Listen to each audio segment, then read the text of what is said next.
So here's the thing, right? Power of moments. And in the power of moments, right, you identify this thing.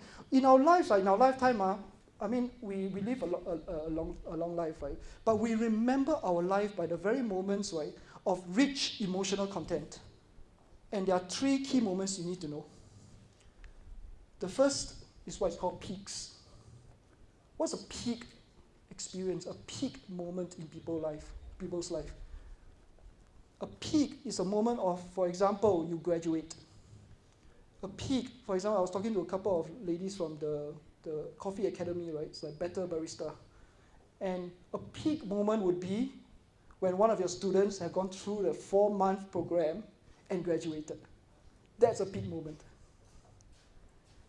The next moment is what's called the pits. The pits are when people are going down to the pits, to the bottom. They are at the bottom. They are having a low time in their life. These are pits. And when people are going through pits, what you want to do is you want to fill those pits. You want to fill it up. And finally, we often forget. Another key moment is what's called transition. And in the book, it says one thing. Many HR in many companies get it wrong. They didn't realize, right, that the first day of work is one of the most important days of a person's life in that career.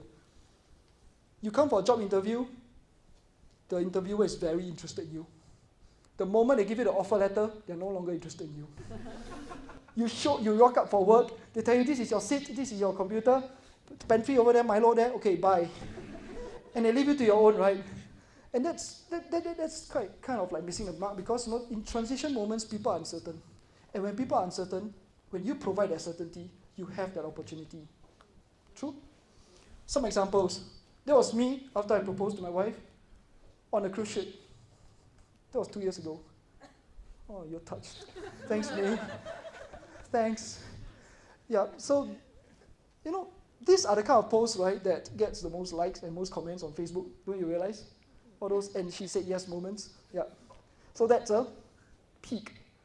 So the key thing is when your beneficiaries or the people that you work with, when they are having their peak moment, did you pay attention? Were you there to commemorate that peak moment?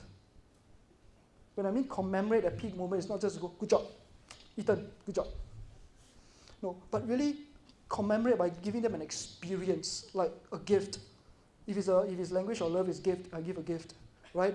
If his language of love is maybe like quality time, I say, hey, that's fantastic. Let's have a department lunch to celebrate your success. You got it? Right, so there's a peak moment. Now Ethan feels really treasured and cherished.